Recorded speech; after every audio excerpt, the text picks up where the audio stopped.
სახელითა მამისაითა და ძისაითა და სულისაწმინდისაითა. ჩვენთან არის ღმერთი.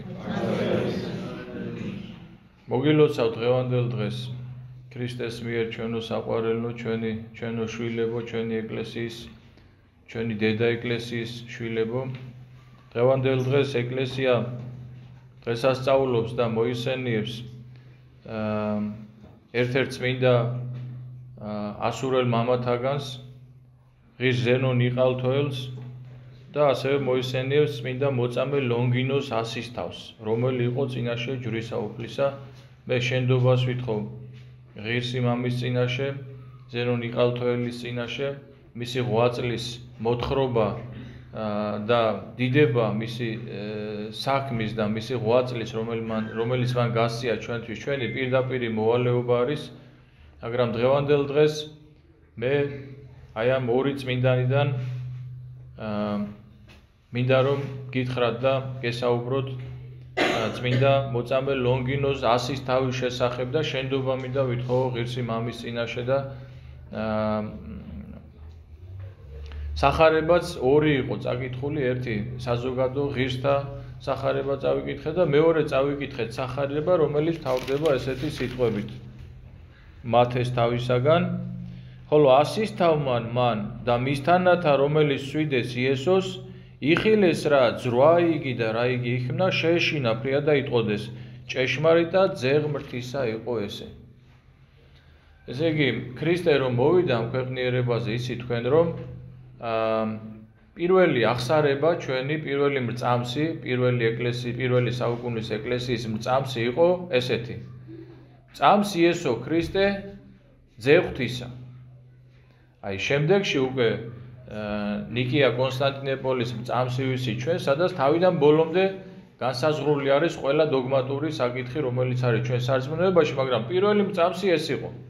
როცა ადამიანი აღიარებდა იესო ქრისტეს, ეს მისი მრწამსი იყო და ეს იყო ძალიან მნიშვნელოვანი და ჩვენ ხედავთ რომ აი აქ ვიზია საუბარი ასის თავიო რო წერია, ეს ასის თავი იყო ლონგინოზი.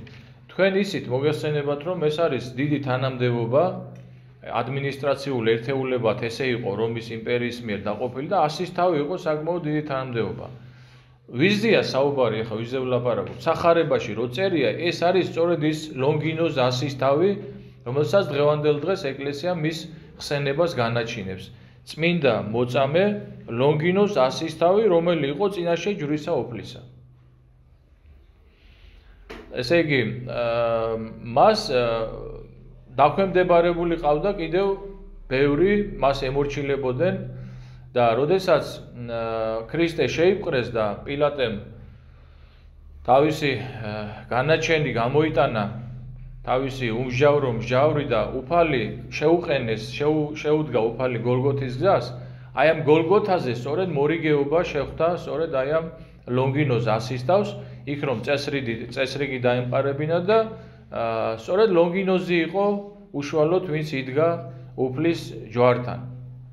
და შემდეგში უკვე როდესაც წვივები დაუმტვრიეს დანარჩენ ჯვარცმულებს და მაცხოვარს არ დაუმტვრიეს წვივები, იმიტომ რომ უკვე აღსულებული იყო, ლონგინოზი იყო სწორედ ვინც ლახვარი უგმირა მას გვერდში. და აი ამ გადმოღვრილი სისხლით, წვეთით, რომელიც მას მოხვდა, განიკურნა იგი. თვალით დაავადებული იყო, ვერ ხედავდა ცალი თვალი და განიკურნა. და მან ირწმუნა ქრისტე.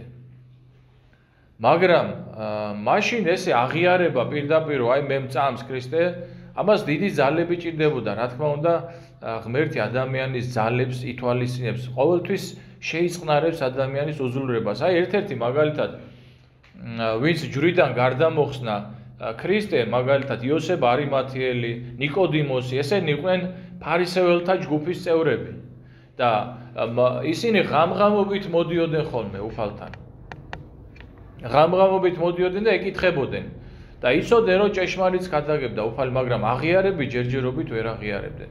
უკვე როდესაც ჯვარცმის შემდგომ, უკვე იმ ყველაფრის შემდგომ რაც მოხდა და რა ღრმა არის და რა დიდია უფლის მოწყალება, რომელმაც ესე იგი ყოველივე განაგო ჩვენისა ცხოვრებისაც არ დაუტოვებია არც ერთი წვეთი, არც ერთი მისხალი რაღაც მოქმედება, გინდა თავისი სიტყვით, თავისი საქმით, გინდა ბუნებაში, რომ ესე იგი არ დაუტოვებია ისეთი რამ, რომ ჩვენი გული არ აეუსოს სარწმუნოებით. და აი ეს ლონგინოზი შემდგომ ნახეთ როგორ მიდის მისი საქმე. მე ახლა როცა საუბრობ ლონგინოს ასისთავზე პირველ რიგში ადამიანის ღირსებაზე მინდა გავამახვილო დღეს ყურადღება. ანუ ჩვენი ადამიანების ღირსება, ადამიანის ღირსებაზე. და ჩვენ რო ვიცით ხოლმე თქმა რომ აი რა უღირსი ადამიანია ხომ და არადა ღირსება არის ყველა ადამიანში. მაგრამ ადამიანი ღირსეული ხდება ქრისტესთან მოსვლის შემდგომ. როგორც აი გითხარით ხომ ნიკოდიმოსი, იოსებ არიმათიელი, რომლებიც ვერ ბედავდნენ ჯერ ქრისტეს აღიარებას, მაგრამ შემდგომში გაბედეს და როგორ განდიდნენ ისინი, ნახეთ წარმოიდგინეთ აი ამ წმინდანებს, აი საუკუნეებია ჩვენ თაყვანისცემ და ვადიდებთ მათ ღვაწლს და ვედრებით მათ მეოხებას და ისინი განდიდებული არიან უფლის მიერ და უკუნისამდე იქნება მათი სახელი და მათი დიდება. ხო და აი ეს ლონგინოზი ვერ ბედავდა.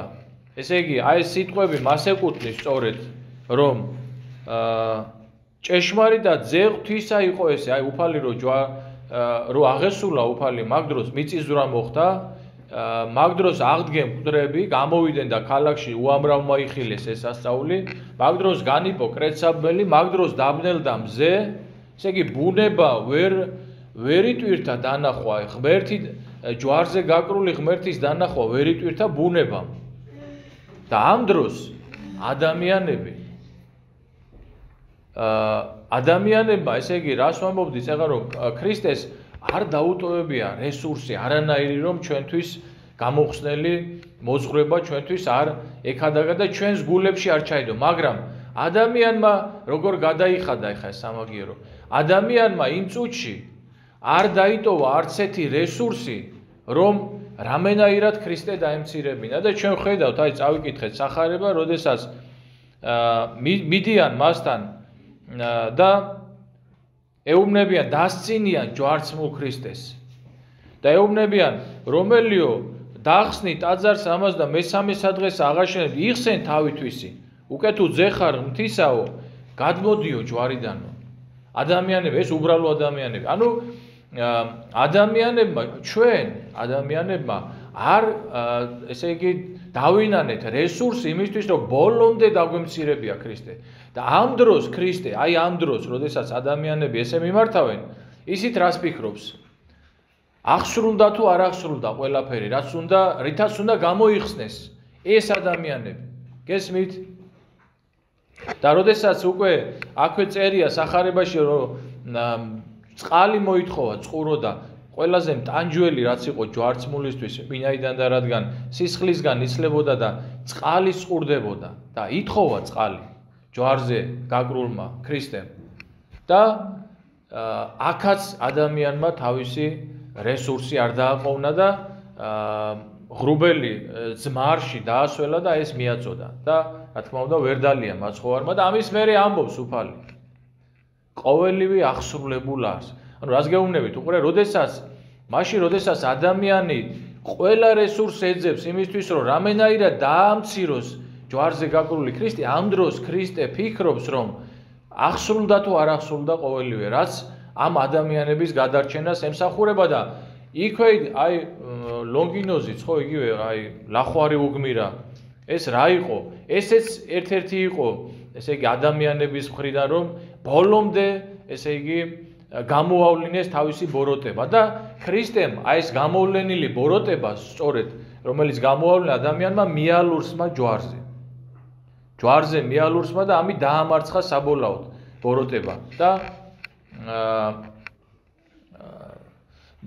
ეს ჩვეულებრივი ადამიანები ამას ეუბნებიან მაგრამ ნახოთ რას ეუბნებიან სამღვდელოება ეგრეთვე მღვდელთმოძღვარნი იგი ემღერდეს წიგნობართა თანა და მოხუცებულთა და ეს არიან უპირატესი კასტა საზოგადოებაში მაშინდელი მღვდელმოძღვარნი ფარისეველი და წიგნობარნი და მოხუცებულნი ეს ტრადიცია დღესაც აქვთ ებრაელებს რომ ამ ადამიანებს განსაკუთრებულ პატივს მიაგებენ ესენი არიან განსაკუთრებული, ეგრეთ წოდებული წიგნიერი ადამიანები, რომლებმაც აი საკვირველია, აი არ ვიცი, აი რაღა უნდა თქვა რომ, ესე იგი ამათაც მათი რესურსი რა იყო, იცი? წიგნი ჰქონდა წაკითხული. ნათელი შორს არის მათგან, მაშინაც და დღესაც. და სანამ ქრისტეს არ აღიარებენ და კიდევ ერთხელ ვამბობ, რომ ნათელი არის ქრისტე და როდესაც ადამიანი მოდის ქრისტესთან, მაშინ შეიძლება ამ ადამიანზე ითქვას განათლებული. სხვა შემთხვევაში, აი ეს დაბნელებული ბრბო, რომელიც აქ იდგა, ხო? და ნახეთ, მღვდელთმოძღვარი და მწიგნობარი თავის რესურსს იყენებენ. რა რესურსია ესა? წიგნი აქვს წაკითხული. და პირდაპირ წინასწარმეტყველებები მოაქვთ. აი ხო წერიაო, ნახეთ რას ამბობენ. სხვანი აცხოვნა თავითვისი ვერ ძალუც ხონებად. უკვე თუ მეუფე ისრაელისაი არის, გარდამოხედიდაც მაგიერ ჯვარითა და გურწმენის. და მე ამბობენ წინასწარმეტყველების სიტყვებს. უკვე თუ ესვიდა ღმერთსა, იხსენინ იგი. უკვე თუ ხნებავს იგი. რამე თუ თქვა, ვითარმე ძეღ მთისაი ვარი მე. ესე იგი, ჩვენ დავინახეთ უკვე აი ამ სახარების მოკლე მონაკვეთში, რომ ესე იგი, ამას სოფელმა თავისი რესურსი ბოლომდე გამოიყენა იმისთვის, რომ ქრისტე ჯვარს ეწვა. ეხლა ვნახოთ ამ დროს იესო ქრისტე გუშინა დღეს და იგი თავადი არის უკუნისამდე. ამ დროს როგორ განაგებს ღმერთი ადამიანის მოქცევას და გადარჩენას. ჩვენ არაერთხელ გვითქვია, რომ აი ჩვენ როდესაც უყურებ ჯვარცმულ ქრისტეს, აი ეს გართხმული ხელებიც არ არის შემთხვევით. აი ამ სახით მისი სიკვდილი ესეც არ არის შემთხვევით, იმიტომ რომ აი ამ გართხმულ ხელებში ჩაიკრავს უფალი მთელ კაცობრიობას. მას შემდეგ რაც კაცობრიობა მიგი ჯვარსაცვა და ვნახოთ ახლა როგორ განეგება მოქცევა აი ამ ადამიანების. თქვენ როდესაც ჩვენ ლონგინოს ასის თავზე საუბრობ და ხედავთ რომ იგი მოექცა და შემდგომ არათუ მოიქცა, წამოვიდა შემდგომ და კაბადოკიაში დაიწყო ქადაგება, კაბადოკიელი იყო. დაიწყო ქადაგება და მოწამეობრივად აღესულა. დარწმუნებით შემიძლია გითხრათ, რომ იგივე განგებულება, მოქცევის განგებულება, თითოეულ იმ ადამიანებზე, რომლებიც იქ იყვნენ და თითოეულ ადამიანზე, რომელიც კი არსებობს და დაბადებულა, იგივე განგებულება აღესულება. რა განგებულება ესა? მოქცევის, ანუ ქრისტე ყველას მოუწოდებს. და ლონგინოზი შემდგომ მოხვდა იმ ადგილას, სადაც ქრისტე დაკრძალეს. იოსებ არიმათიელის საფლავი იყო ესა, მისთვის ჰქონდა გაკეთებული და სადაც ქრისტე დაკრძალეს, აღმოჩნდა რომ ლონგინოს ასის თავი იმ ჯგუფის ხელმძღვანელათაც დანიშნეს იქ. როგორც არის ხოლმე რა, აი რო ხედავენ დაუშვათ აღე წარმატებულად საქმეს აკეთებს, მე იმას უფრო პასუხისმგებლო საქმეებს ავალებენ და როდესაც ქრისტე აღდგა, ლონგინოზი და სხვები კიდე მასთან ერთად ვინც იყვნენ, თავისი თვალით ნახეს ეს ყველაფერი. ვერ გაუძლეს. გონება დაკარგა ყველა, აბსოლუტურად ყველა დავარდა მკვდრებივით. იმიტომ რომ წარმოიდგინეთ როგორი სანახავია ესა, მოვიდა ანგელოზი ნათლის მობლარდნილი და აი ეს უზარმაზარი ქვა, რომელიც შეუძლებელი იყო კაცის მიერ, გადააგორა ეს ლოდი და ქრისტე აღდგა დიდებით. და ეს რა თქმა უნდა ვერ იტვირთ ახლა სამი მოციქული პეტრე და იაკობი და იოანე თაბორის მთაზე ფერისცვალების დროს იყვნენ და მათ ვერ იტვირთეს ქრისტეს ფერისცვალება და მათ დაკარგეს გონება და ამათ რა მოვიდოდა. მაგრამ გონს რომ მოვიდნენ, ხო, პირდაპირ გაიქცნენ მათ დამქირავებლებთან, იმიტომ რომ მათ ძალიან დიდი პასუხისმგებლობა ჰქონდათ. აქ ძალიან დიდი ფული ჰქონდათ მათ გადახდილი ამისთვის. იმიტომ რომ ებრაელებს ეშინოდათ. გახსოვთ პილატეს რა უთხრეს? მივიდნენ და იმ მასტურმაო გვითხრაო რომ 3 დღის მერე აღდგებიო. და ეხლა არ მოვიდნენო, მოციქულებიო და არ მოიპარონო და ეს სასტურიო, მე ხო იცითო როგორი იქნება. პილატე უკვე სუდათ არის. პილატე უნება თავი დამანებით, თქვენ ხო ყავთ დასი. წადით და თქვენ თვითონ, ანუ და წამოვიდნენ უზარმაზარი ფული გადაუხადეს ამათ, რომ დაიცავით აქ უყურეთ რამე არ მოხდეს ისეთი. და ესენი სად გაიქცეოდნენ თავისთავად ამ ხელად თანხა რო აქვს აღებული, გაიქცნენ იმათთან. ეუბნებია რომ ქრისტე მოუყვეს ყველაფერი როგორც იყო. შეიკრიბნენ და დაიწყეს ბჭობა, ფიქრი იმაზე. აი დამარცხებული ვინ არის? დამარცხებული ხალხი შეიკრიბა, დაიწყეს ფიქრი იმაზე და პირდაპირ წერია სახარებაში აქ. ვეცხლი დიდძალი მისცესო მათო და ესე უთხრესო. ესე იგიო, თქვენო წადითო და იქადაგეთო, რომ მოციქულებმა მოიპარესო. თუო მთავრები და ისინი შეეკითხებიანო, ჩვენ ვართ პასუხისგებელიო. უზარმაზარი თანხა მისცეს, თანხაზე ახლა რომ ვლაპარაკობთ, ვერცხლი დიდძალი ნიშნავს იმას, რომ აი ამ ადამიანს დაუშვათ ახლა რომ მივცე ჩვენი იმდენი, რომ წავიდეთ უცხო ქვეყანაში და მოიწყოს იქ ცხოვრება და საერთოდ აღარ მოიხედოს აქეთ. რამდენია ისეთია, მაგაზე უარს რა ვაგეტყვის. გაყიდის ყველაფერს, ამას თუ მისცემ, ამ თუ მისცემ, რომ ოღონდ აქედან წავიდეს და იქ ცხოვრება მოიწყოს. ვაი ქართველები, რამდენი არიან ესეთები, ხო? ხო და მაგრამ არიან პატრიოტი ქართველებიც, ხომ და არიან ღირსეული ადამიანებიც, რომელსაც რაც არ უნდა მისცე გეტყვის, არ გავცლი სალსაკვდებს, საუკლავებისა ხეზე და უთქვია ეს ჩვენ წინაპარს. ხო და აი ეს ლონგინოზი იყო ღირსეული ადამიანი, რომელმაც კი არ დახარბდა აი ამ თანხას. მიუყარა უკან. და მასთან ერთად კიდე რამოდენიმე ჯარისკაცი. წამოვიდა და იმას რაღა გააჩერებდა მე მითხარით. აი თავის თვალით ნახა ქრისტეს აღდგომა და დაიწყო ქადაგება. როგორც გითხარით, კაბადოკიელი იყო და დაბრუნდა კაბადოკიაში და გახდა ქრისტეს ხურვალი ქადაგი. ეს ამბავი რო გაიგეს ურიებმა, დაასმინეს მთავრის წინაშე და იქედან გამოაგზავნეს შესაპყრობად ტარვალები და ჯარისკაცები და რო ჩამოვიდნენ თითო ლონგინოზი ხვდება ამათ. ხო და წაიყვანა თავის სახლში, ისტუმრა, მოასვენა და ისინი მერე უცხადებენ, რა მისიით ვართო ჩვენო ჩამოსულიო. არის ესეთი პიროვნებაო და უნდა შევიპყროთ და უნდა წარვადგინოთ სამჯავროზეო და ლონგინოზი ეუნება მე ვარო. უბრალოდ თავის მათი მოკვდინება ქონდა დავალებული ამათ და ლონგინოზი ეუნება ჩვენ ვართ, მე ვარ და ჩვენ ვართ ეუნება. ნუ ისინიც ადამიანები არიან, შეძრწუნდნენ როგორ ეხა და ეუბნებიან რომ გაიქეცითო, მაგრამ არ გაიქცენ ისინი და ქრისტესთვის და თავები მოკვეთეს და აი ეს მოკვეთილი თავები გაუგზავნეს, ზღნად გაუგზავნეს პილატეს და შემდგომ ეს სიწმინდე ერთ-ერთმა ბრმა ქალმა იპოვა და ბრმა იყო შობიდან და რო შეეხო თვალები აიხილა და რა თქმა უნდა ამ სიწმინდეს ეს სიწმინდე საპატიო ადგილას დაგზალეს. აი ეს არის ღირსება ადამიანში, რომელიც რაც არ უნდა უღირს მდგომარეობაში იყოს ადამიანი, ახლა რა ვთქვათ, ახლა ჩვენ აგერ დღევანდელმა ქრისტიანებმა ქრისტეს რო გვერდში ლახვარი უგმირა, რას ვიტყვით ახლა იმ ადამიანზე, ხო? უკიდურესად უღირსი ადამიანი, ხო, მაგრამ აი ეს უკიდურეს უღირსებაში მყოფი ადამიანი უკიდურეს ღირსებაში ამაღლდა. აი ეს უნდა ვიცოდეთ ჩვენ. ჩვენი მოძღვრება ამიტომაც არის, რომ არის მოძღვრება ადამიანის მიერ უფლის სიყვარულისა და არის მოძღვრება ადამიანის მიერ ადამიანის სიყვარულისა. აი ეს არის ჯვარი.